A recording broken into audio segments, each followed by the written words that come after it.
¿Cuál es tu historia? ¿Te puedes dar la vista a un ciego? He venido a este mundo a dar la vista a aquellos que no pueden ver, y a quitar la vista a aquellos que ven. He venido a este mundo a dar la vista a aquellos que no pueden ver, y a quitar la vista a aquellos que ven.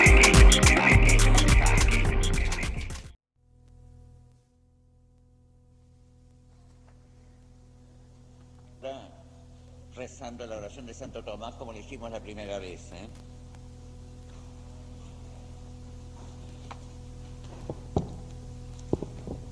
Concédenos, Dios misericordioso, que aquello que te agrada lo deseemos ardientemente, lo investiguemos con prudencia, lo conozcamos en verdad y lo cumplamos a la perfección para alabanza y gloria de tu nombre. Amén.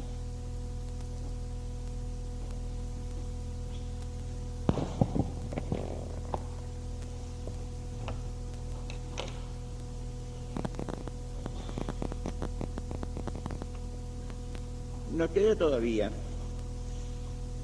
exponer las restantes pruebas de Santo Tomás. Digo, nos quedaría, porque va a ser imposible ponerlas cada una por separado y en detalle.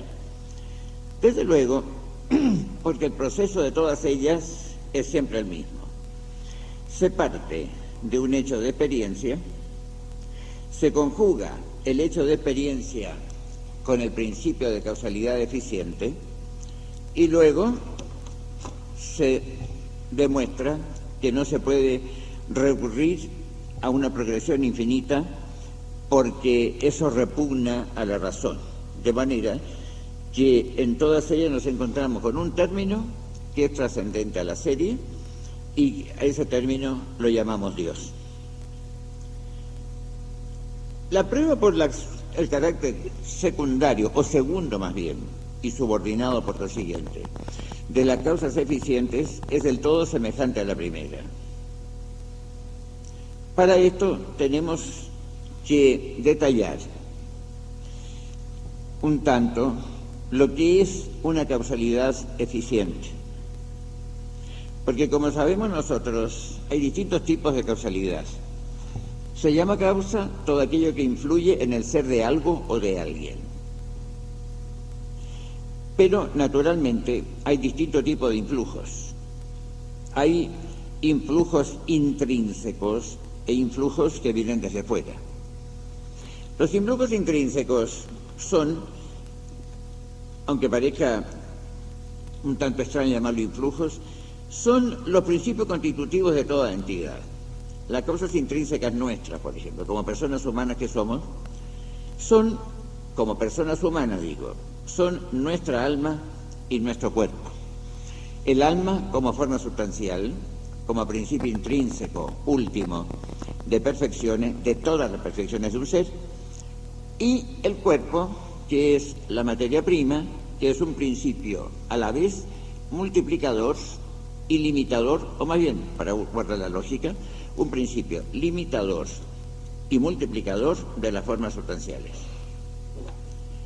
Pero yo siempre he sostenido que estas dos llamadas causas intrínsecas, la materia y la forma, materia prima y forma sustancial en el caso de los entes de la naturaleza o criaturas de Dios, y materia segunda y forma accidental o cualitativa en el caso de las criaturas del hombre u obras de arte, que pueden ser en senso amplísimo obras científicas también, creaciones humanas en general. Estos dos principios, materia y forma, son causas intrínsecas en el orden de la esencia. Yo, como persona humana, como un ente de naturaleza humana, en cuanto poseo naturaleza humana, reconozco como causas intrínsecas mías a mi alma y a mi cuerpo. A mi alma como forma sustancial y a mi cuerpo como materia primera, porque mi cuerpo tiene existencia única y exclusivamente por mi alma. Pero también, además de ser persona humana, yo también soy, y cualquiera puede decir lo mismo, soy también un ente. Es decir, algo que existe, alguien que existe, y en el orden de la existencia, yo he sostenido, y creo que con razón, porque si quería que no tuviera razón no lo sostendría, yo creo que las causas intrínsecas cambian de nombre. Las causas intrínsecas de todo ente existente son, en el orden potencial, la esencia o naturaleza, y en el orden actual, la existencia. Y esto es lo más importante que tiene cada ser, la existencia. Porque yo soy porque existo. Y soy humano porque tengo naturaleza determinada, que en este caso es la naturaleza humana. Pero si yo no existiera, no tendría naturaleza. Y si alguien me dijera a mí que sería una naturaleza posible, yo le contestaría que también una naturaleza posible es posible por virtud de una existencia igualmente posible. Porque lo único que distingue a una esencia de un contrasentido o absurdo es sencillamente porque está ordenada al existir.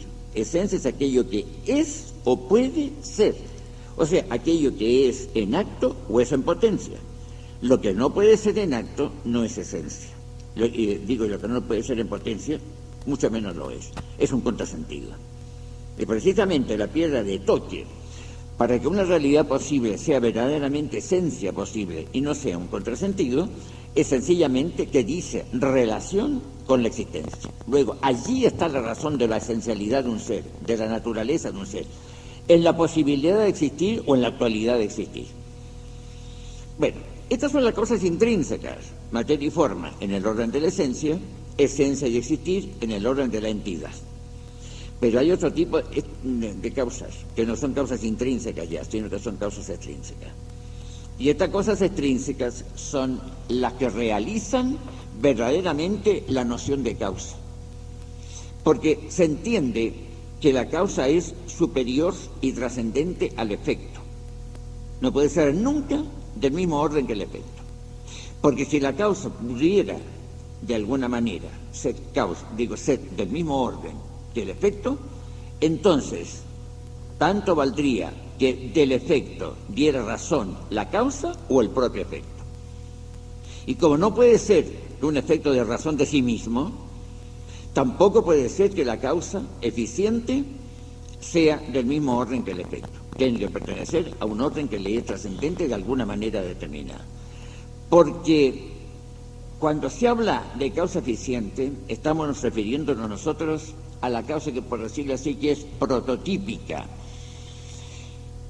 En el lenguaje común y corriente, cuando se habla de causa, se hace referencia implícita o explícita siempre a la causalidad eficiente. Hay que estudiar, hay que tener contacto con las disciplinas filosóficas para darnos cuenta de que hay otro tipo de causa distinto del eficiente.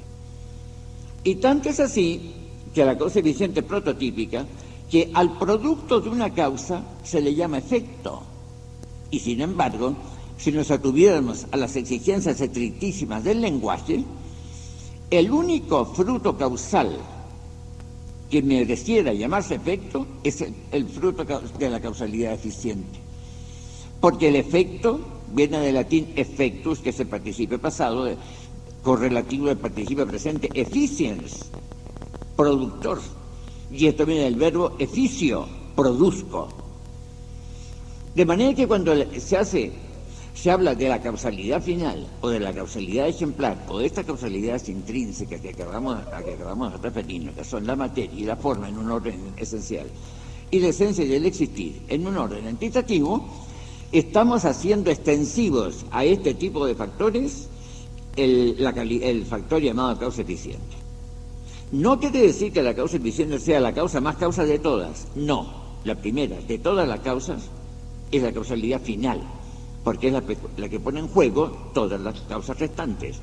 Pero de todas maneras, a nuestros ojos humanos, a nuestras miradas humanas, la causalidad prototípica, la que puede mencionarse sin el epíteto correspondiente, sin el adjetivo correspondiente, es siempre la causalidad eficiente. Bueno, de estas causalidades eficientes, que son causalidades extrínsecas, o más bien dicho, que pertenecen al orden de las causalidades extrínsecas, junto con la causalidad final y la causalidad ejemplar, vemos que las causas eficientes de este mundo son también segundas. O sea, que son causas que para causar necesitan a su vez ser movidas. Y volvemos otra vez a caer en la primera prueba. Es el mismo movimiento considerado desde distinta manera. Porque toda causa, al causar, no se mueve, no puede mudarse. Y si vemos nosotros que en el orden de los seres existentes las causalidades eficientes se mueven, es porque estas causalidades eficientes no son puramente causas, son causas causadas, son causas que además de producir efecto, son a su vez producto de una causa anterior, porque el efecto mismo causativo de una causa segunda es un efecto de una causa prioritaria. Y así entonces tendríamos que estas causas eficientes subordinadas, siempre hablamos, como dijimos en la reunión anterior, la clase anterior, siempre hablamos de subordinación esencial, no accidental, de subordinación esencial de movimientos y de causas, por consiguiente de subordinación simultánea. De manera que si cuando una causa se mueve para causar, es decir, pasa de la simple posibilidad de causar a causar efectivamente y actualmente, entonces quiere decir que esta causalidad no es puramente causa, es una causalidad, sí, que es activa, que produce un efecto, pero que por el hecho de moverse, a su vez también es efecto de otra causalidad anterior. Y aquí podemos razonar en la tercera etapa de la vía, estas causalidades que se mueven no pueden constituir una serie infinita, porque las series o las pluralidades infinitas, volvemos a decirlo, repugnan, implican contradicción, son un contrasentido. Y por consiguiente debemos explicar toda esta serie de causas eficientes esencialmente subordinadas, aún en el caso hipotético de que constituyeran una serie infinita, en todo caso necesitarían, para explicarse en su existencia, una causalidad que fuera trascendente a toda la serie. Es decir, una causalidad que fuera puramente causa, no una causalidad que necesite moverse para causar, sino que sea puramente causa, que esté inmutablemente causando, por decirlo así, que sea inmutablemente causativa, que no necesite entrar, digamos, en situación de causar, que está siempre, por su virtualidad misma, por su entidad misma, por lo que es, está siempre causando. Y esto no importa. Ya esa causa eficiente primera la llamamos Dios. Ven ustedes que el proceso es en uno y otro caso el mismo, porque en realidad ambas argumentaciones se cimentan, se fundamentan en el mismo fenómeno. La que veíamos ayer en el fenómeno del movimiento en cuanto es inherente a un móvil. Ahora, el movimiento en cuanto es producido por un movimiento anterior. Porque el producir un efecto se llama causar. Y el causar en los seres contingentes, que es lo que están a nuestro alcance, el causar siempre va unido al moverse. No sé, un agente de lo que tenemos a nuestro alcance, al alcance de nuestras miradas intelectuales, un agente nunca puede causar sin mover, porque no está nunca siempre causando. Y por siguiente, como su ejercicio causativo, por decirlo así, es intermitente, siempre se da esta circunstancia de que pasa del poder causar al hecho de causar. Y el pasar de la simple potencia o posibilidad de causar al hecho del causar significa movimiento, porque el movimiento, definido un poco inexactamente pero sustancialmente verdadero, significa pasar de la potencia al acto. Acto de un ente en potencia en cuanto está en potencia. Así que entonces por esta vía de la segunda, de esta segunda vía, digamos, por el camino de la segunda vía, llegamos siempre a lo mismo, a un primer término, a una causalidad eficiente que se llama Dios. Esta causalidad eficiente lo mismo que el primer motor inmóvil, es también una especie de manantial del cual podemos ir extrayendo todas las perfecciones de Dios, las que iremos viendo en lo que nos queda de clase. Y lo mismo podríamos decir de la quinta prueba, que es la prueba por la finalidad.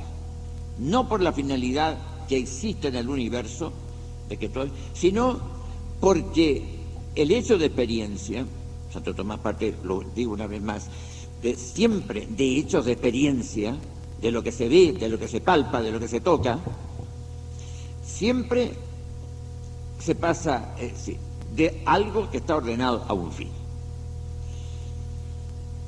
Por eso quiero ahora, como nos queda nada más que el resto de esta clase y la próxima, y tenemos que ver varias propiedades de Dios, yo quisiera que tocáramos de las dos pruebas restantes, que son las que se fundan no en el ser en cuanto en potencia, o sea, en la movilidad del ser, sino el ser en acto, en cuanto está ya consolidado en su entidad, lo que llaman en latín in facto esse, o sea, en el ser hecho ya, no en trance de hacerse o de realizarse. Quisiera que viéramos estas dos pruebas, sobre todo la cuarta. Y yo tengo particular interés en disertar ahora sobre la cuarta prueba, porque desde luego es una prueba, por un lado, perfectamente tomista, y por otro lado, es de estirpe clarísimamente platónica. No nos olvidemos, y dicho sea esto entre paréntesis, que en Santo Tomás opera una síntesis de estos dos pensadores supremos de la antigüedad, que son Platón y Aristóteles. Porque dicho grosso modo, puede ser que incurran algunas inexactitudes, pero ustedes me las van a entender y se las van a explicar. Grosso modo, estos dos pensadores, que digo que son los pensadores supremos de la antigüedad, porque lo son efectivamente, edificaron sus sistemas filosóficos sobre dos circunstancias muy especiales.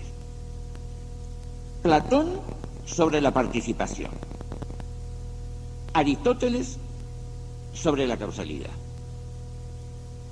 Aristóteles mira con poca simpatía la participación, por no decir que la rechaza.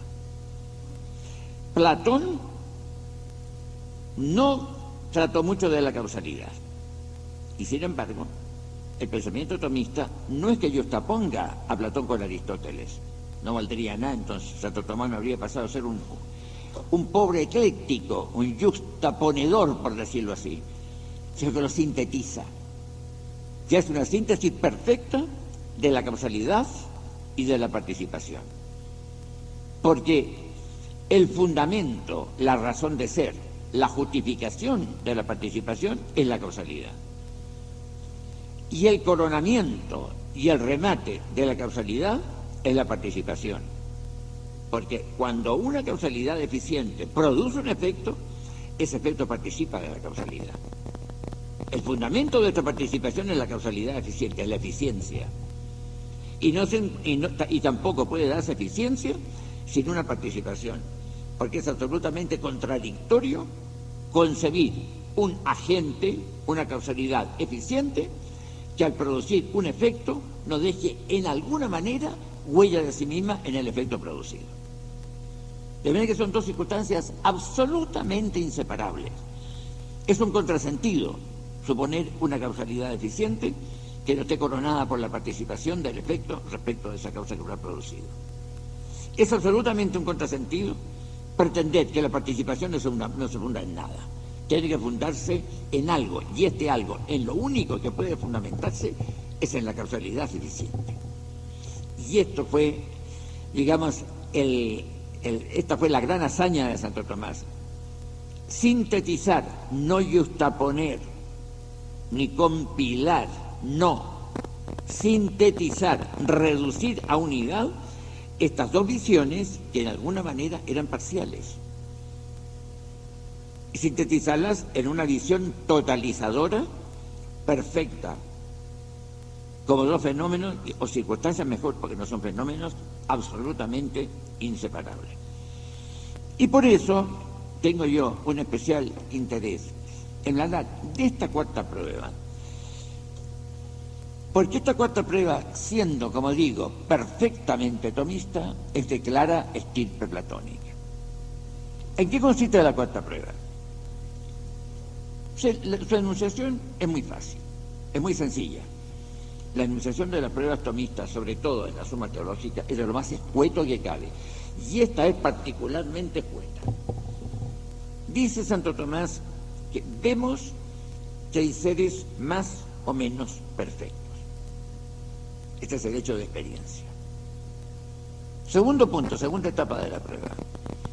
Es así que los seres más o menos perfectos suponen un ser perfectísimo, luego el ser perfectísimo existe y a este ser lo llamamos Dios. Ahora bien, ¿a qué se refiere Santo Tomás cuando habla de que vemos seres más o menos perfectos? ¿De qué perfecciones se trata? El otro día dijimos algo acerca de los dos tipos fundamentales de perfecciones: las perfecciones que son puras y las perfecciones que son mixtas. Y dijimos cómo las perfecciones que son puras son aquellas perfecciones que no incluyen en su concepto ningún fermento, por decirlo así, ningún regusto de imperfección. En cambio, las perfecciones mixtas son aquellas que incluyen este fermento o regusto de imperfección. Ahora, hay otra división también a que recurre Santo Tomás cuando toma como punto de partida las perfecciones de los seres. Dice que seres más o menos perfectos, y él agrega, y seres más o menos verdaderos, buenos y nobles. No es una casualidad que Santo Tomás haya aducido estos tres tipos de perfecciones: la verdad, el bien y la nobleza. Porque desde luego no cualesquiera perfecciones pueden servir de fundamento a esta cuarta prueba tomista. Porque, primeramente, además de esta perfección a que acabamos de aludir, de perfecciones mixtas y perfecciones simples, hay otra clasificación de perfecciones que también conviene destacar para ver el alcance del punto de partida de esta cuarta prueba de Santo Tomás. Hay perfecciones que no admiten más o menos. Y estas son las perfecciones específicas, las perfecciones que podríamos llamar de alguna otra manera esenciales. Por ejemplo, la naturaleza de un ser, la esencia de un ser. Por lo que atañe a nosotros, por ejemplo, es evidente que o tenemos la esencia humana o no la tenemos. No hay término medio. Puede haber término medio cuando se usa el término naturaleza humana en sentido acomodaticio, que un individuo sea más o menos hombre, etcétera. Pero en fin, sabemos que esto no es el significado exacto de la palabra. Este es un significado traslaticio. Pero en sí, o se tiene o no se tiene la naturaleza humana. No hay término medio. Estas perfecciones, por lo siguiente, no caen dentro del punto de partida de Santo Tomás. Santo Tomás dice que vemos seres más o menos perfectos, o sea, más o menos verdaderos, buenos, nobles. Luego, aquí no pueden caber las perfecciones esenciales, digamos, lo que constituye la esencia de cada ser. Santo Tomás no puede aludir a ella, porque aunque citó tres perfecciones, alude a otras también, pero entre las perfecciones aludidas o incluidas en estas tres no están las perfecciones esenciales. Por otro lado, tampoco están lo que podríamos llamar otro tipo de perfecciones que admiten más o menos, o sea, admiten intensificación o remisión, que son las perfecciones cualitativas. Evidentemente, por ejemplo, dentro del ámbito de la naturaleza humana, hay seres más o menos inteligentes, hay seres más o menos voluntariosos en el buen sentido de la palabra, hay seres más o menos imaginativos, que tienen mayores o menores dotes de gobierno, que tienen mayores o menores facilidades para la especulación científica o doctrinal o filosófica, que tienen mayores o menores facultades artísticas. Estas percepciones cualitativas que acabamos de hablar, la inteligencia o los hábitos, por ejemplo, el hábito científico, el hábito artístico, el hábito musical, el hábito pictórico, etcétera, son perfecciones que admiten más o menos. Nadie va a comparar, por ejemplo, un pintamonas cualquiera con Velázquez o el Tiziano. Nadie va a comparar los canturreadores que andan por ahí con Mozart. Evidentemente. Pero estas perfecciones, admitiendo intensificación o remisión, tampoco le sirven a Santo Tomás, porque son perfecciones puramente cualitativas. Y el punto en que se coloca Santo Tomás, como lo vimos en la primera de estas clases, no es un punto de vista esencial, es un punto de vista existencial. Para el efecto de estas pruebas, a Santo Tomás no le importa la esencia o la especie a que pertenezcan los seres que se mueven, o los seres que causan, o los seres que son causados. Lo que le importa es que son, que existen. Y esto es lo fundamental. Y en eso es perfectamente consecuente con su doctrina cuando dice: lo que tiene de más íntimo cada ser es su existir. Y esto lo repite, pero así, casi con majadería a lo largo de sus obras. Porque es la perfección más nuestra. Porque primero somos y después somos de una manera determinada. Y somos así a secas porque existimos. El existir es lo que nos hace ser. La esencia lo que nos hace ser de una manera determinada. Y ser de una manera determinada supone el ser a secas, sin calificativos. Entonces, ni estas perfecciones esenciales, ni las perfecciones cualitativas le interesan a Santo Tomás. Le interesan perfecciones, estas que lo dio él, que son la verdad, el bien, la nobleza. Que por el contexto se entiende que cuando habla de nobleza se habla de la belleza. Que para él es claramente trascendental, aunque muchos tomistas lo han negado, pero no se puede negar porque él lo dice categóricamente. Dice: bonum et pulcrum sola ratione diferunt. El bien y la belleza difieren por la sola razón, es decir, no hay distinción real entre ambos, hay distinción puramente de razón. Eso quiere decir que, siendo la distinción que los separa puramente de razón, en realidad se identifican, son idénticos. Y si la bondad, o el bien mejor, es un trascendental, la belleza que se identifica realmente con el bien también tendrá que ser un trascendental. Y por eso podemos decir también que entre el número de estas perfecciones está incluida la unidad, está incluida también la alicuidad y todas las realidades o conceptos trascendentales. Estos son lo que le sirven a Santo Tomás como fundamento, como hecho de experiencia de su cuarta prueba. Vemos seres más o menos perfectos, es decir, más o menos verdaderos, buenos y nobles. Ahora, antes de seguir adelante, también tenemos que hacer aquí vamos a dar una explicación. ¿Cómo es esto que seres más o menos verdaderos? ¿A qué verdad se refiere Santo Tomás aquí? Y quiero destacar esto porque no deja de decirse bastantes tonterías acerca de esta locución de Santo Tomás. Santo Tomás habla aquí de la verdad ontológica de los seres. Saben ustedes perfectamente que la verdad se enuncia diciendo que es adequatio intellectus et rei, la adecuación de la inteligencia y de la cosa o de la realidad. Pero esta adecuación, por lo mismo que esa adecuación entre dos términos, se puede también tomar en dos sentidos.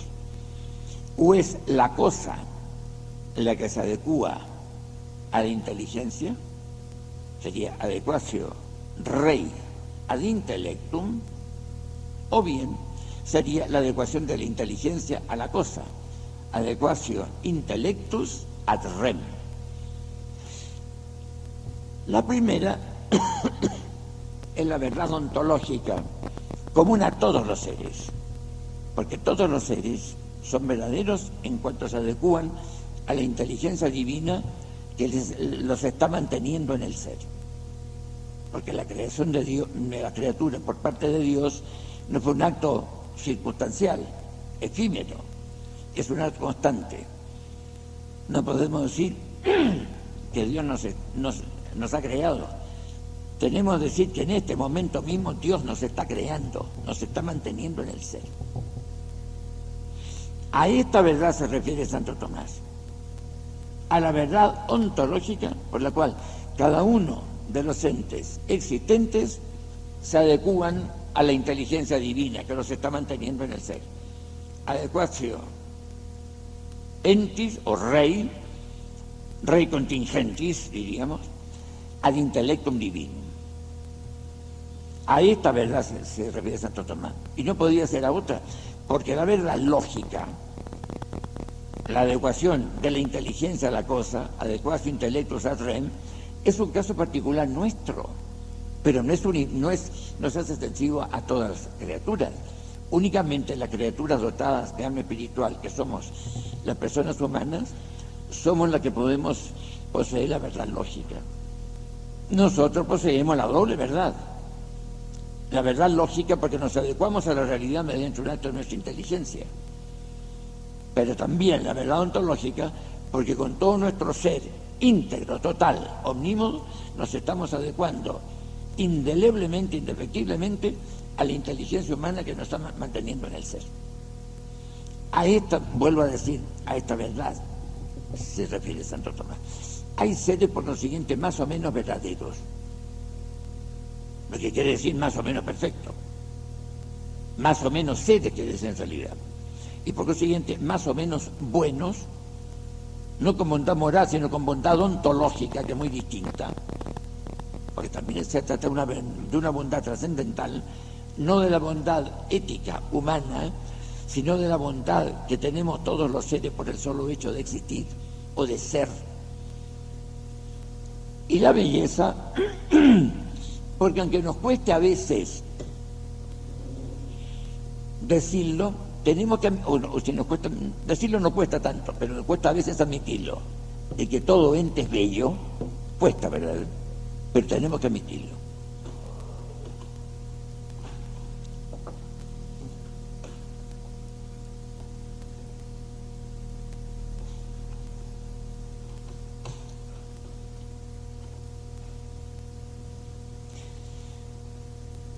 Entonces, vemos que hay seres más o menos, como digo, verdaderos, buenos, nobles, bellos, unos. Este es el hecho de experiencia. Y dice él, es así, que lo que es más o menos se dice por respecto de lo que es máximo, por lo siguiente tendrá que haber un ente de perfección máxima, y a este ente lo llamamos Dios. ¿Y por qué dice Santo Tomás que esto supone que tiene que haber un ente que sea máximamente, infinitamente, omnívodamente verdadero? No dice veraz, verdadero, bueno, noble, bello, etc. Porque evidentemente estas que son perfecciones puras y que pueden tener además ser sujetos de intensificación o de remisión, no se explican que en los seres que vemos, que tenemos a nuestro alcance, al alcance de nuestras consideraciones, puedan explicarse por sí mismos. Porque toda perfección pura, es decir, estas perfecciones que además de admitir intensificación o remisión, son puras, es decir, necesitan por el hecho mismo de una verificación absolutamente ilimitada e infinita. Porque evidentemente lo perfecto, en cuanto perfecto, no puede estar limitado. Porque toda limitación ¿en qué viene a parar? En la negación de una realidad ulterior. Evidentemente, si yo niego que más allá hay una realidad, la estoy limitando. Y esa realidad o esa perfección no puede ser perfección pura. Es una perfección afectada de un límite, que es lo que nos acontece a nosotros, que teniendo la última perfección, la perfección de las perfecciones, lo que es puramente perfección, que es el existir, lo tenemos en grado limitado. Hay algo en nosotros entonces que limita el existir, y ese algo es la esencia. Bueno, en este hecho se basa Santo Tomás para esta cuarta prueba. Hay seres más o menos perfectos, o sea, seres dotados en mayor o menor grado de una serie de perfecciones que son puras: verdad, bondad, o bien mejor, nobleza, belleza, unidad, etc. Y estas perfecciones, por el hecho de ser puras, vuelvo a repetirlo, exigen de suyo una verificación ilimitada. Entonces, si están en mayor o menor grado en los seres existentes, les tiene que haber venido la limitación. Por sí mismas no pueden ser limitadas. Luego la limitación les tendrá que venir de fuera, ab extrínseco. Y esta limitación es lo que está denotando, lo que está haciendo sentir la existencia de una perfección ilimitada, o sea, de un ser que sea absoluta, infinita y omnívodamente verdadero, bueno, noble, bello, uno, y que se identifique con todo este elenco de perfecciones que, además de ser puras, son trascendentales y por consiguiente no admiten de suyo ninguna limitación. Y este ser, que es ilimitadamente perfecto, es el término de esta cuarta vía, que a ese ser lo llamamos Dios. Ven ustedes como todo estas vías, la primera, la segunda que hemos estudiado y la cuarta, la tercera y la quinta la podemos dejar porque la tercera se asemeja a esta y la quinta a las dos primeras, podemos decir que es el proceso exactamente el mismo.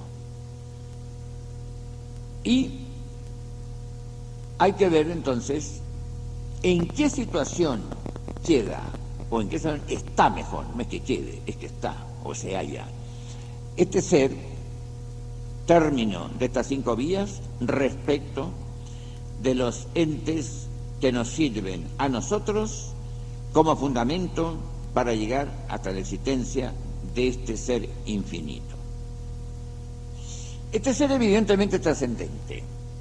Como decía en la primera de esta clase, bueno, la anterior no recuerdo bien, no se trata aquí de una situación de las causas, que una sea primera, la otra segunda y la demás allá tercera. No. Se trata de lo que es autosuficiente y de lo que es autoinsuficiente. Lo autoinsuficiente es evidente que tiene que suponer lo autosuficiente, lo que es suficiente por sí mismo, lo que tiene en sí mismo la razón de su ser. Y naturalmente, lo que tiene en sí mismo la razón de su ser no pertenece a la serie de los que tienen la razón de su ser en otro, es decir, los seres que son causados. Porque estas dos maneras de expresarse, tener su razón de ser en otro y no en sí mismo, vale exactamente como decir este ser es causado. Yo soy causado ¿por qué? Porque no tengo la razón de ser en mí mismo. La tengo en aquel que me está manteniendo en la existencia. Y me está manteniendo exhaustivamente en la existencia. Pues no hay nada en mí en este momento, y todos pueden decir, y deben decir lo mismo, no hay nada en mí en este momento que no esté siendo causado por el ser infinito. Absolutamente a ningún sector, ni el más mínimo de la identidad, puede dejar de estar siendo causado en este mismo momento que yo les estoy hablando. Y evidentemente entonces, el ser de qué se trata, el ser que es el resultado, el fruto de este proceso de las 5 pruebas de Santo Tomás, es un ser que es absolutamente trascendente a aquellos seres cuya limitación y cuya mutabilidad o mutación nos sirve de punto de partida para estas pruebas. Y entonces esto es, digamos, el remate, la cumbre, el coronamiento de estos procesos demostrativos de la existencia de Dios. Como ustedes ven, procedimiento a posteriori, porque yo parto de lo existente, de los efectos, para llegar a la existencia de la causa.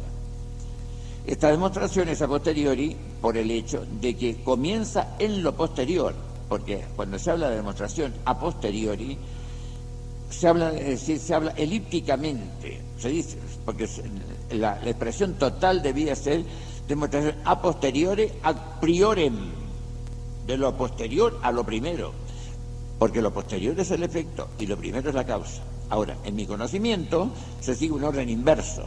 Primero conozco yo lo posterior y posteriormente conozco lo que es primero.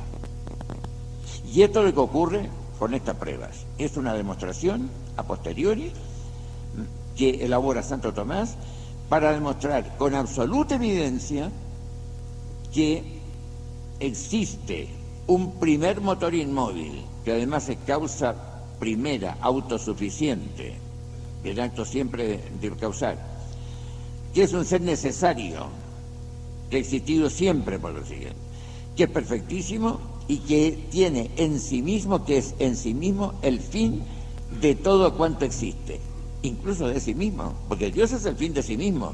No es que Dios tenga un fin, es que Él es el fin de sí mismo, todo lo ordena a sí mismo. Y eso es lo que deja decir en la Escritura también cuando habla, este principio es el que dice: omnia propter semet ipsum operatus est dominus. El Señor lo ha hecho todo para sí mismo, y a nosotros también nos ha hecho para sí mismo. Una vez establecidas las pruebas de la existencia de Dios, queda por averiguar la naturaleza de Dios. ¿Qué cosa sea Dios? Porque no basta decir que existe. Se demuestra que existe con absoluta evidencia. Pero tenemos que ver ahora, o más bien dicho, entrever qué cosa sea este ser, que es el primer motor inmóvil, causa primera, necesario, perfectísimo e intelección subsistente. Y esto es entonces lo que resta por ver en estas clases, o sea, las perfecciones de Dios. Aquí tenemos que hacer una especie de prólogo. Cuando se habla de las perfecciones de Dios, hay que tener cuidado, porque en Dios no existe pluralidad de perfecciones. Porque Dios es un ser absolutamente simple. Como veíamos en la clase anterior, desde el momento en que es ser perfectísimo, no puede admitir ninguna clase de estructura o composición. No hay partes en Dios, ni partes integrantes o integrales, que son las partes cuantitativas, ni tampoco partes constitutivas. Dios no está compuesto de nada, no está estructurado con nada, es simplicísimo.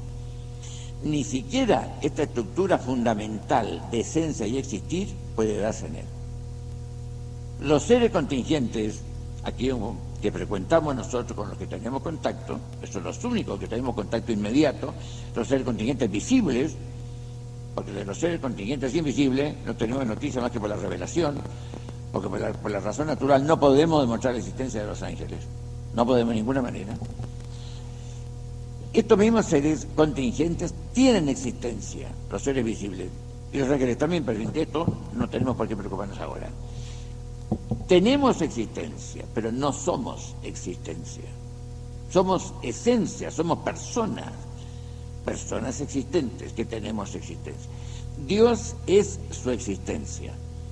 Y así como nosotros cada uno de nosotros puede decir, yo soy una hipóstasis racional, o bien, yo soy un animal racional, una hipóstasis racional, la esencia nuestra es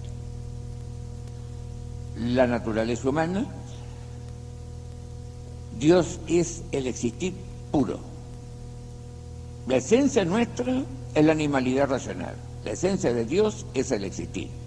Ningún ser existe por esencia, ningún ser tiene como esencia el existir, sino única y exclusivamente Dios, como se deduce de estas pruebas absolutamente apodícticas. ¿Qué resulta entonces?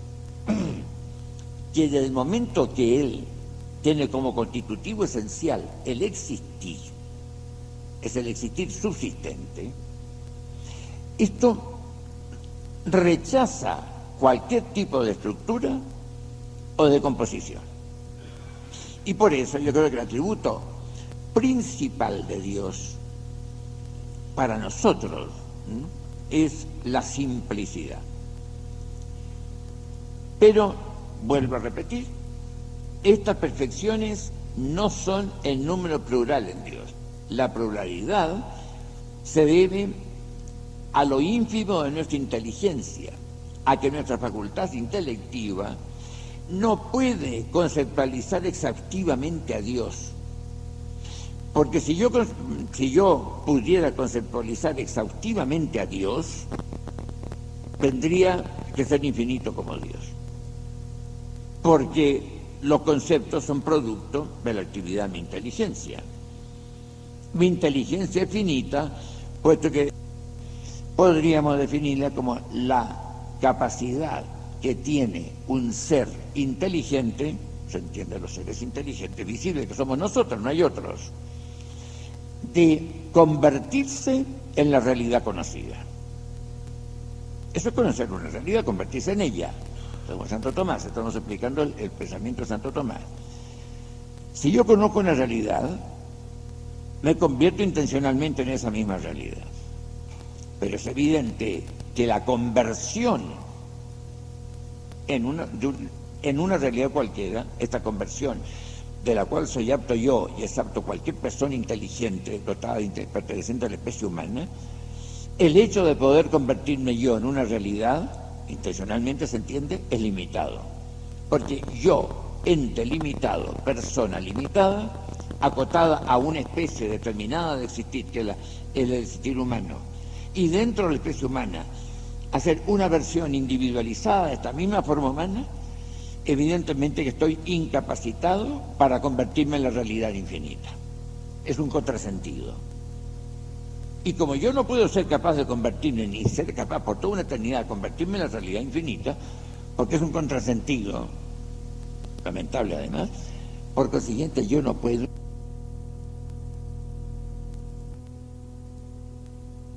Porque es un contrasentido, lamentable además, por consiguiente yo no puedo conocer exhaustivamente a Dios y tengo que descomponerlo.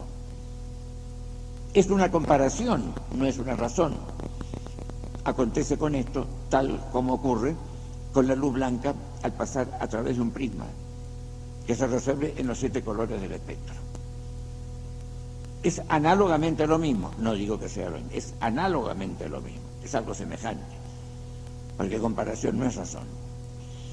Pero entonces, este es el motivo por el cual hablamos de las perfecciones y no de la perfección de Dios.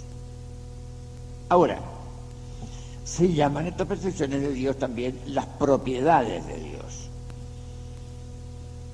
Me parece a mí que el calificativo de propiedades no es correcto, o por lo menos si es correcto en el común hablar, no es estrictamente científico, porque donde hay propiedad hay propietario, y la propiedad es distinta del propietario de la cual es propiedad.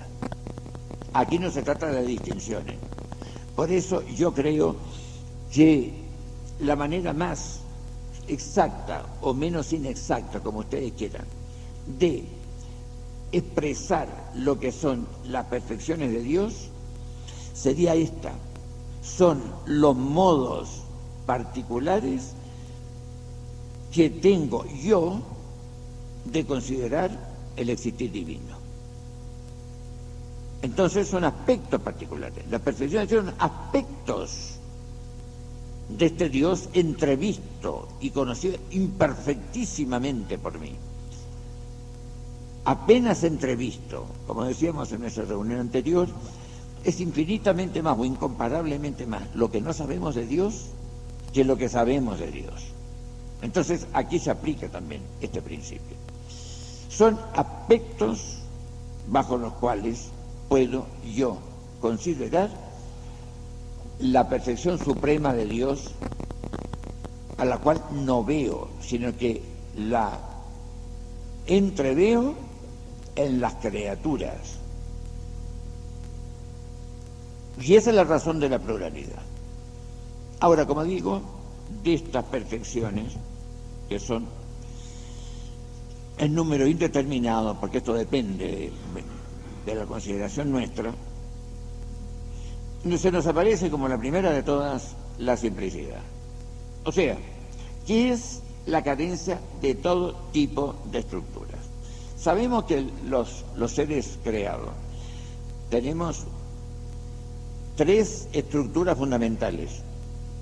Somos existentes pertenecientes a una especie determinada. Nosotros, existentes humanos.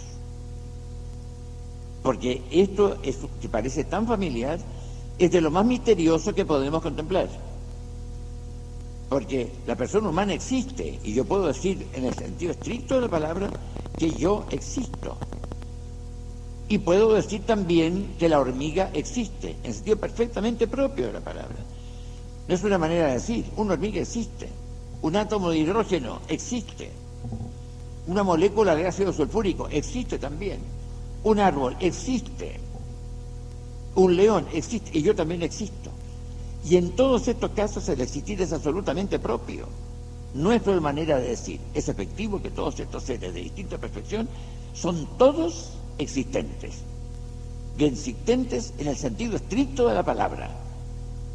No rehuyamos el problema.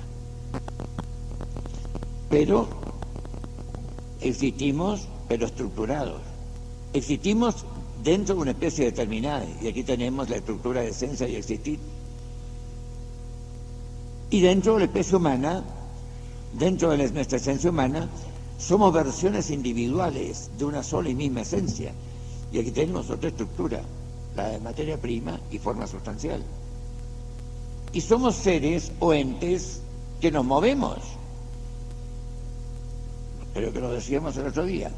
Y en todo ser que se mueve, hay algo de ese ser que permanece, que perdura a través de las distintas fases de su movimiento, y hay algo que va cambiando, que son estas fases mismas de que acabamos de hablar, con estructura de sustancia y accidente. Ninguna de esas tres estructuras puede caber en Dios.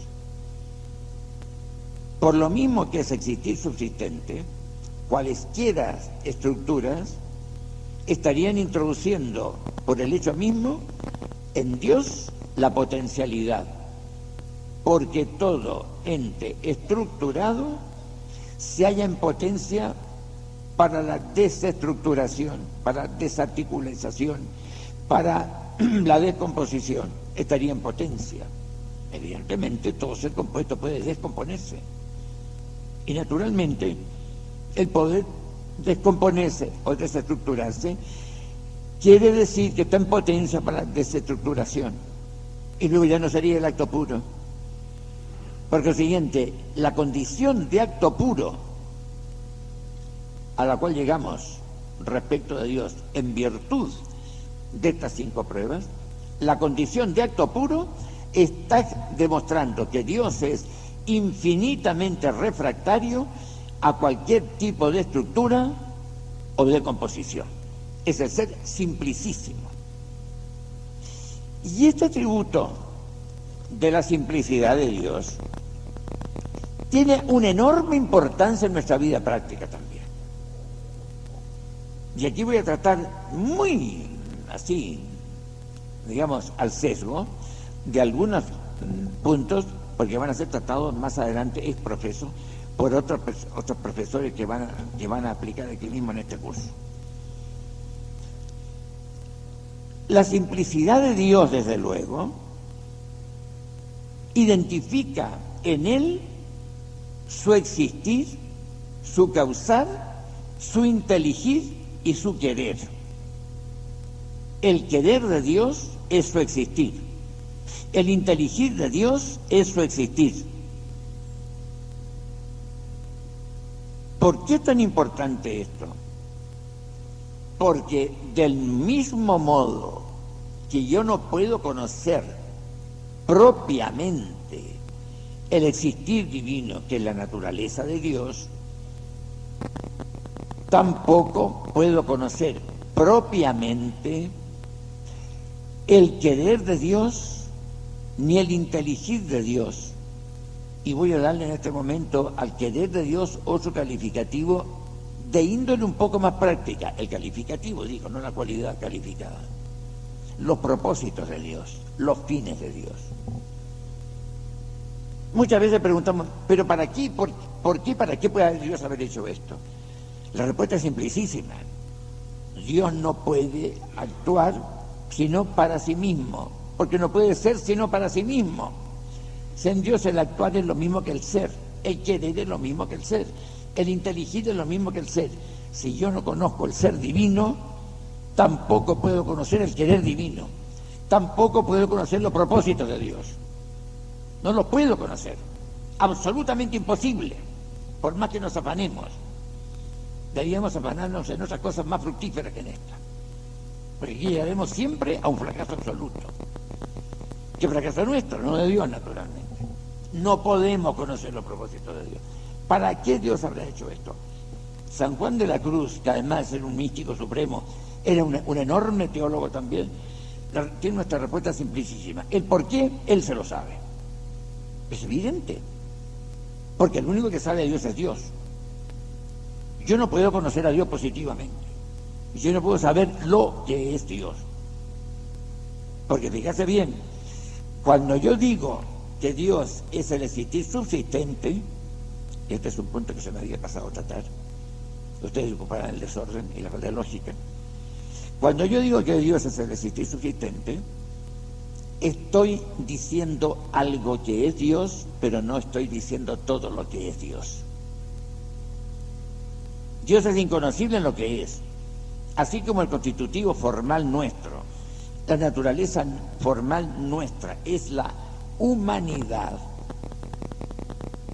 no la humanidad en sentido colectivo, de que gustan tanto hablar los políticos de quinta categoría, no, la humanidad como abstracción, como naturaleza humana, no como universal colectivo, no tengo nada que ver con eso yo. Como humanidad. También el constitutivo formal de Dios es la deidad, y la deidad no es conocible para mí, porque yo no me puedo convertir en Dios. Esta es la razón.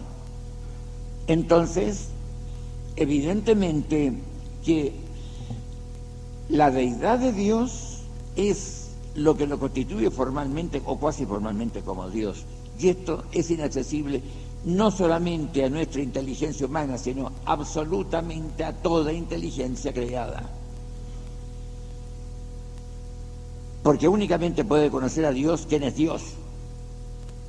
Claro. Entonces, como digo, la simplicidad es algo que constituye de base para la esencia metafísica de Dios. Es decir, hay que distinguir entre la esencia física de Dios y la esencia metafísica de Dios.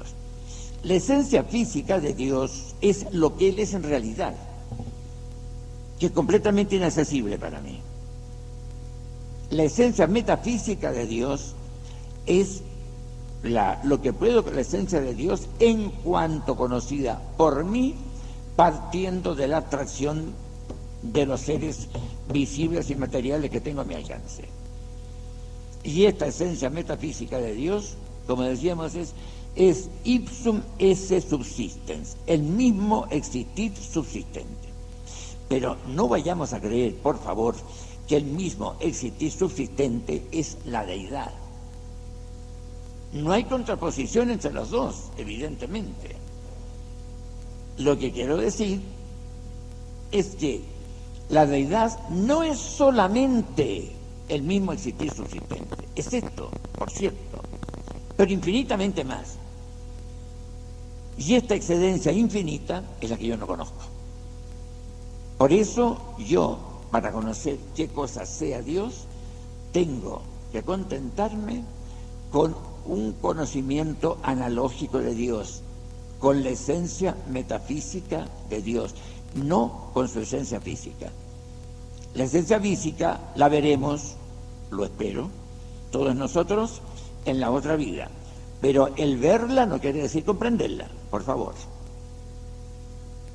Comprender a Dios solamente lo puede Dios, y nadie más. Absolutamente nadie más. Lo veremos, lo espero, como digo. Pero no lo comprenderemos. Sabremos más de Él entonces que ahora, pero de comprenderlo ni hablar. Entonces, esta esencia metafísica de Dios es la que vemos en las criaturas y a través y en las criaturas. Y por eso, de la composición, de la estructuración de las criaturas, llegamos a la absoluta simplicidad divina. Dios es la simplicidad absoluta. Santo Tomás va hablando también de otras perfecciones de Dios. Habla desde luego, que es lo que quiero tratar en este momento en lo que me queda de clase, de la infinidad, de la inmutabilidad y sobre todo de la eternidad de Dios. Voy a detenerme sobre todo en la eternidad, porque también respecto de la eternidad corren por ahí conceptos que no tienen nada que ver con lo que efectivamente la eternidad es en sí. Si a alguna persona le preguntamos así, de improviso, de súbito, ¿qué cosa es la eternidad? Si tiene cierta formación, dirá que es eterno aquello que carece de principio y de fin. Si hay muy buena voluntad, entonces se le podría aceptar esta definición, pero con muy buena voluntad. Porque esta definición es absolutamente insuficiente. Desde luego la eternidad positivamente no se puede definir, esto por descontado.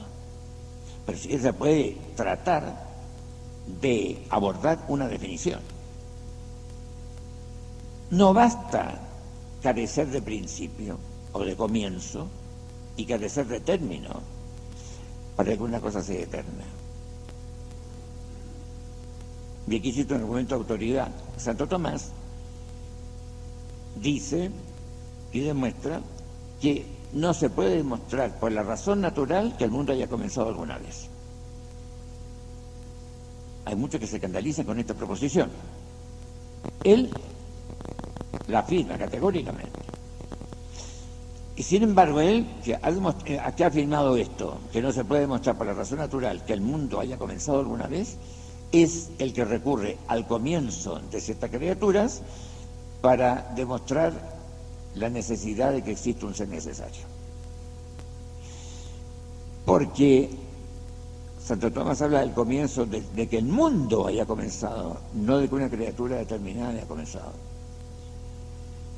Porque la eternidad no es solamente eso.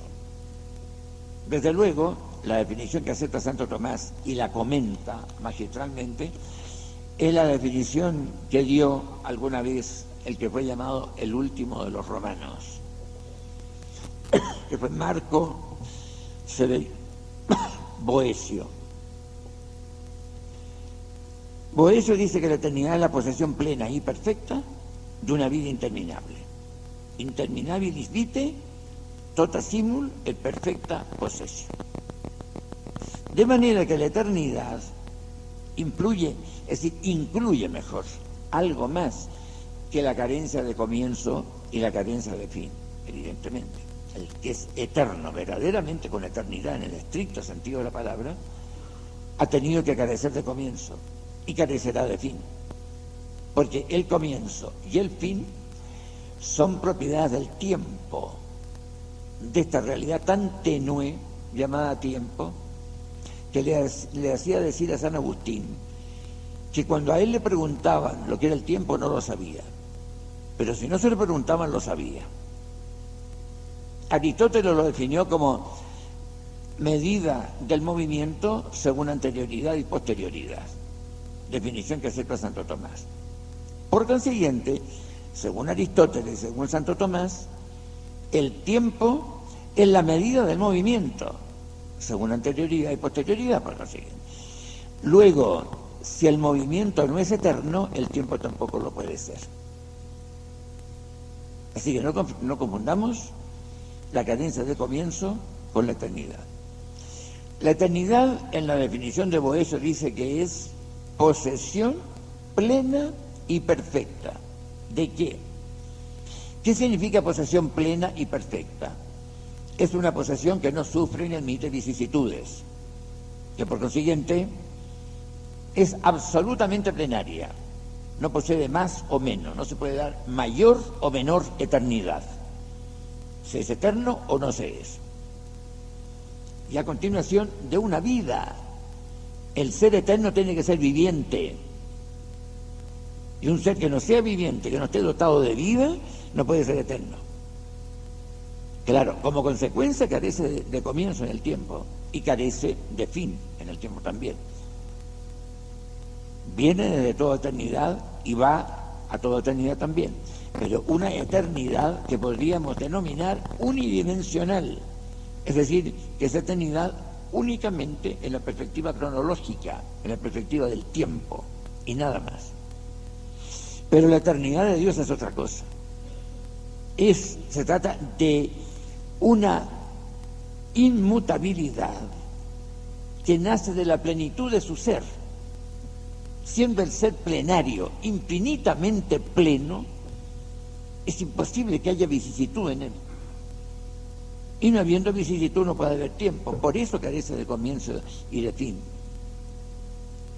También, desde otro punto de vista, se podría explicar o adaptar esta definición corriente de la eternidad, carencia de principio y de fin, a la auténtica doctrina filosófica, con tal que a las nociones de principio y de fin se dé no su significado más débil, sino su significado más fuerte. Se le considere en lo que llaman en latín in sensu fortiori, in sensu intensifice. Carencia de principio vendría a significar, en este caso, carencia de causalidad eficiente. Al ser eterno nadie lo ha producido. En ese sentido carece de principio, porque toda causa es principio, aunque no todo principio sea causa, pero toda causa es principio.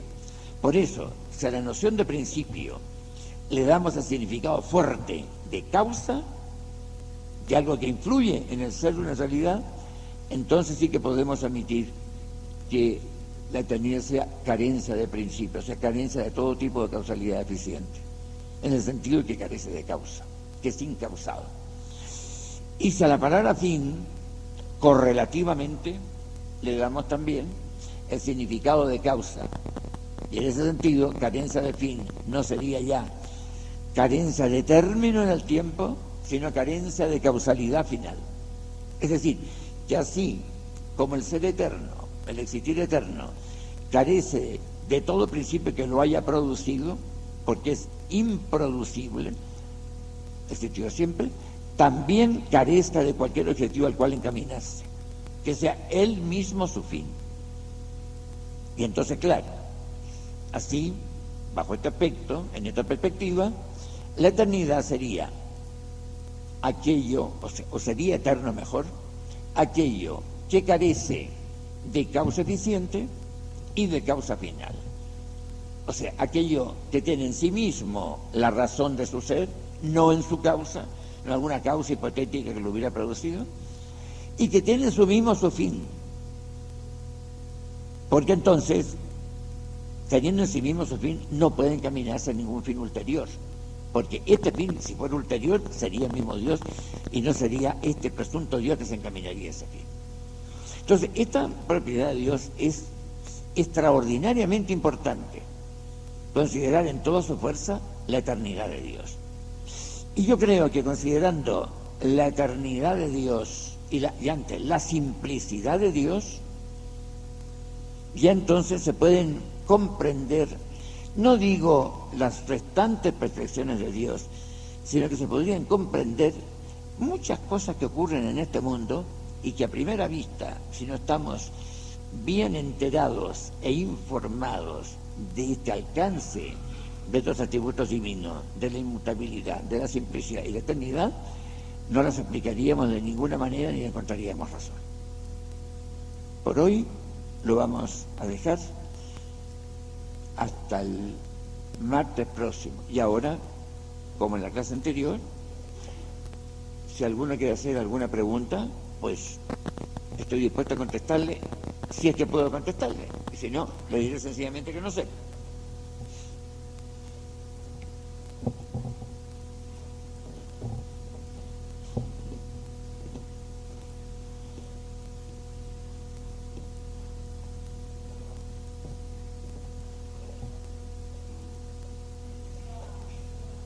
Muy bien, pues.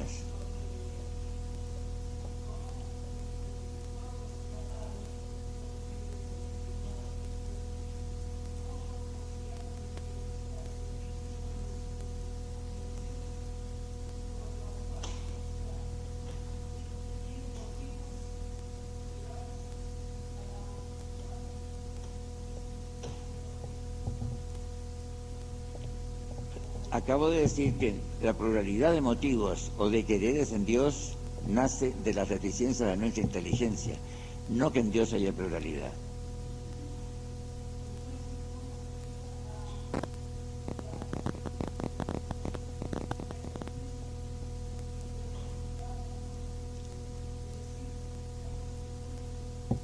No, no hay cosas que no son, perdón. Alto ahí.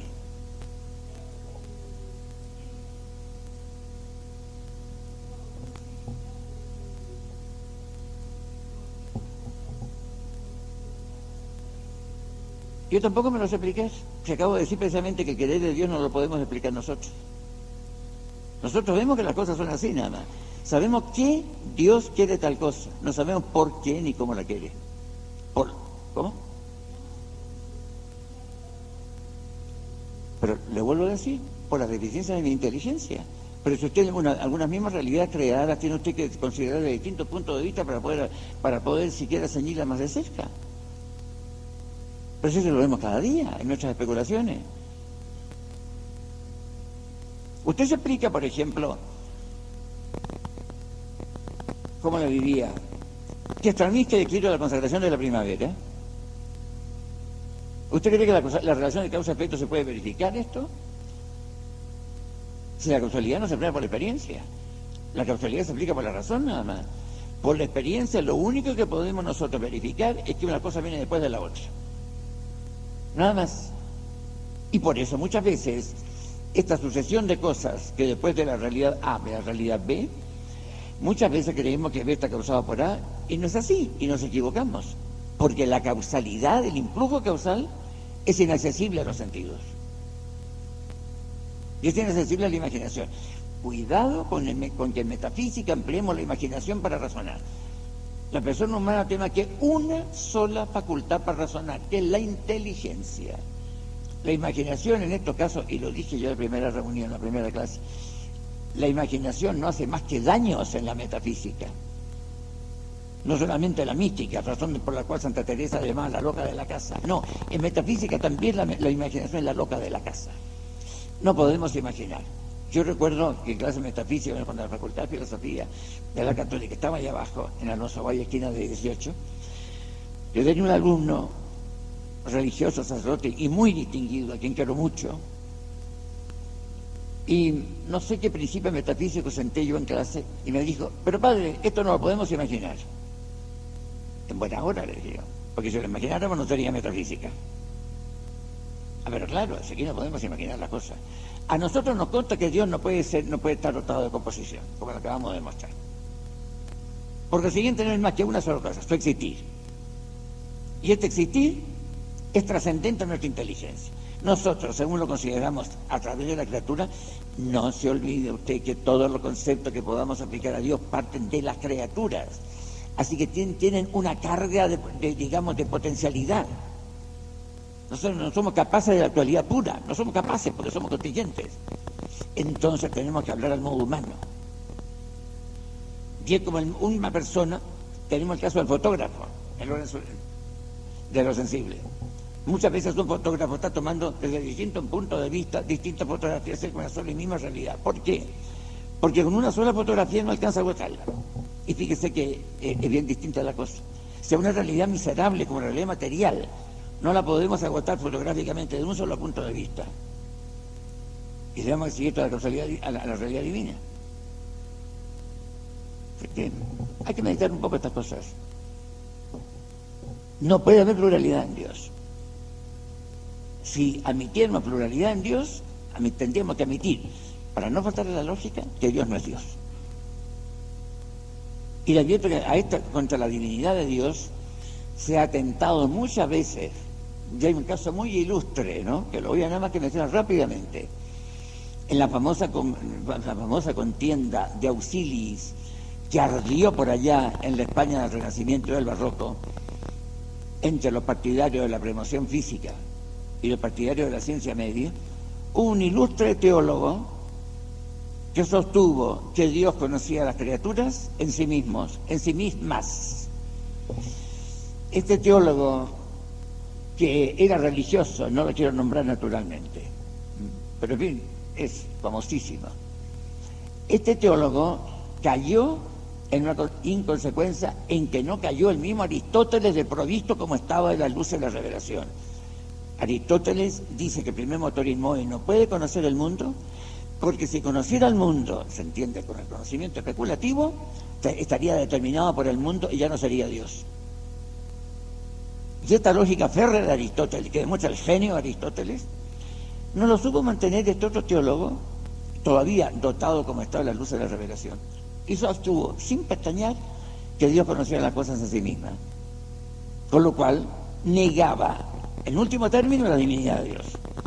No eran esas sus intenciones, pero fueron esos sus efectos, al margen de la intención.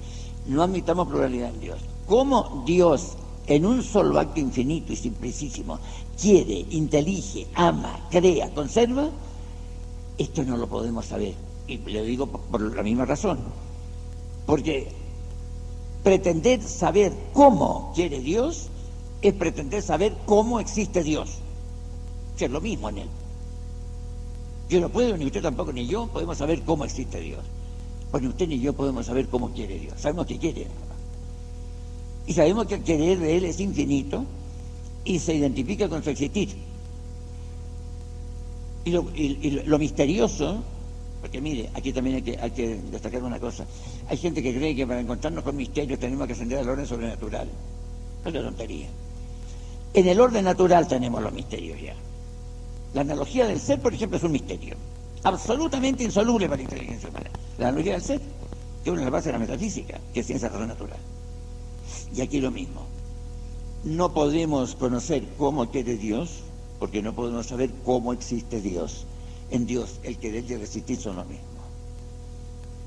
Entonces tenemos que resignarnos únicamente a esto, a verificar por la razón natural que Dios quiere lo que sucede, y que lo que sucede porque Dios lo está queriendo. Ahora, ¿cómo se concilia la pluralidad de los efectos de Dios con la idea de Dios? Esto es imposible. Pero si la objeción suya se puede trasladar también al orden del existir, ¿cómo un solo Dios ha producido miles y miles de millones de criaturas? Ni usted ni yo lo podemos explicar tampoco. Y ahí está la raíz de todo. Es el misterio de la coexistencia de lo infinito con lo finito. Y fíjese usted que podemos llegar todavía a una respuesta más radical. Que esta respuesta se puede aplicar incluso a la famosa controversia de Auxilis, como que abrió en Europa, sobre todo en España, en los siglos XVI y XVII. ¿Cómo puede coexistir lo infinito con lo finito? Dicho en términos un poco más vulgares. ¿Cómo Dios, que es infinito, que es un existir infinito, deja hueco para que exista yo? Este Dios más yo, ¿es mayor que Dios solo? Fíjese el problema. Porque si matematizamos esto, tendríamos que decir que Dios más criaturas es mayor que Dios solo. No, no puede ser. Tiene que ser Dios más criaturas igual Dios solo. Y la única manera que se verifique esta ecuación son matemáticas elementalísimas, las únicas que sé yo, ¿eh? De las otras no sé yo ni hablar, lo cual es una desgracia para mí. No es que me vanagloríe. La única manera como esta ecuación se verificara, Dios más criatura igual Dios solo, es que las criaturas fueran cero. No hay otra. Y sin embargo, usted tiene conciencia yo también de que no somos cero.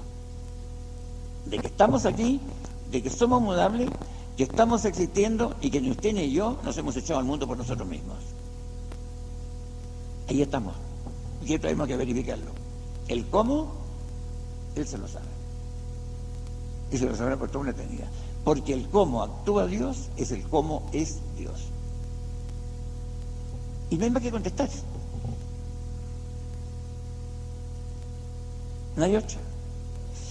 Mire, y voy a decir una cosa que aprovecha la objeción suya.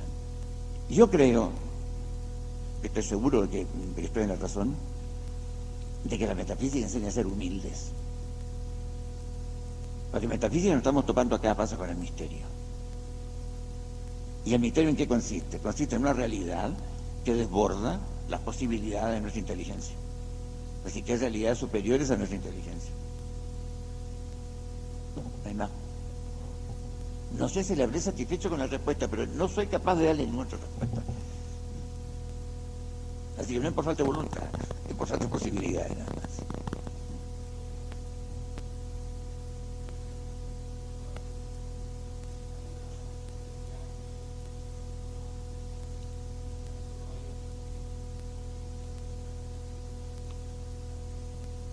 Veamos.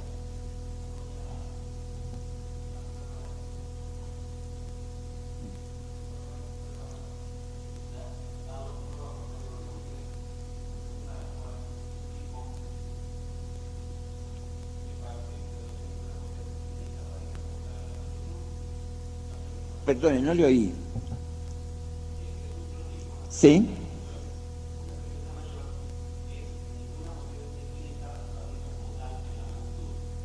Ya.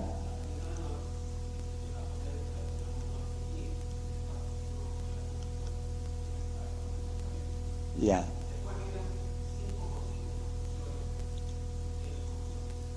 Ya.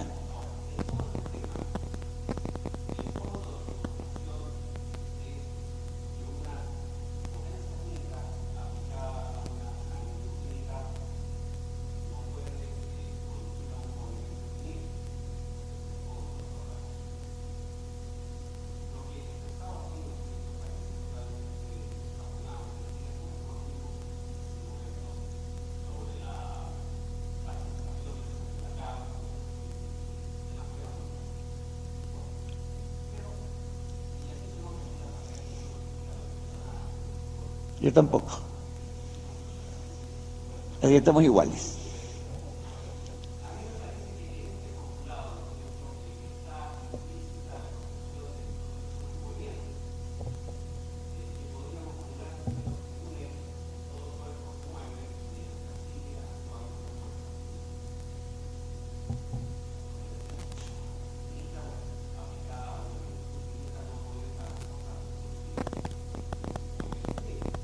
Ya.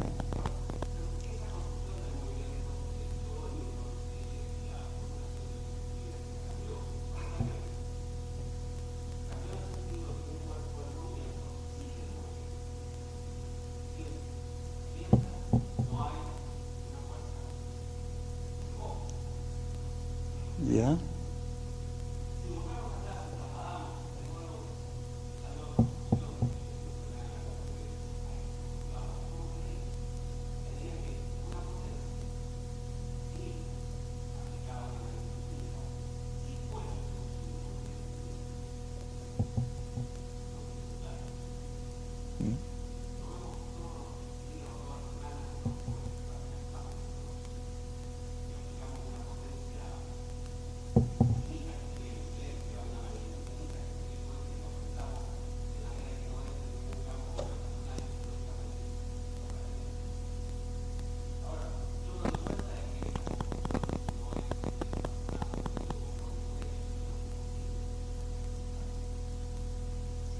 Primeramente, ¿qué llama usted infinito? ¿Qué llama infinito usted?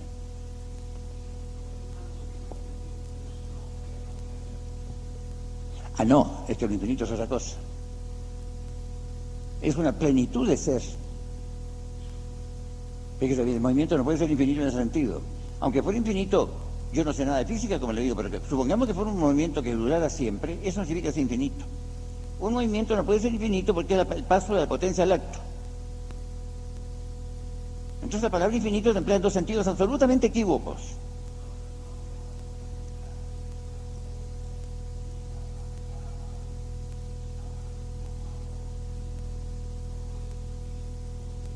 Bueno, ¿en qué sentido? Claro.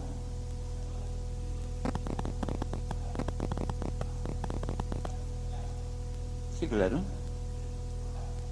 Claro.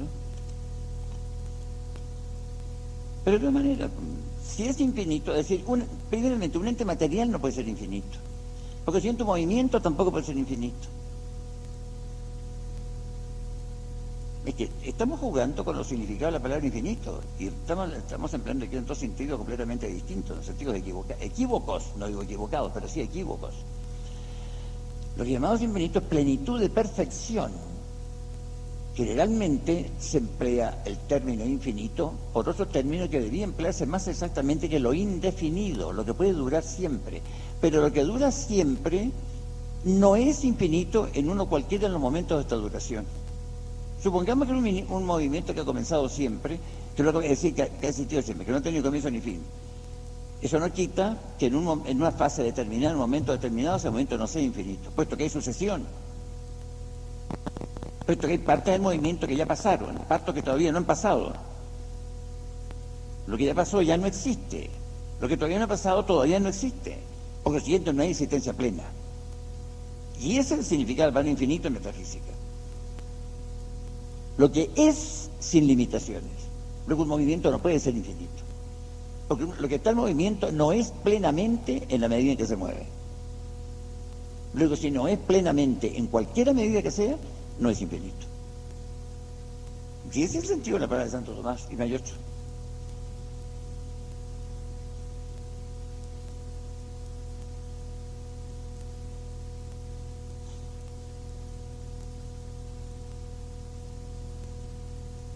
Bueno, parece una pregunta.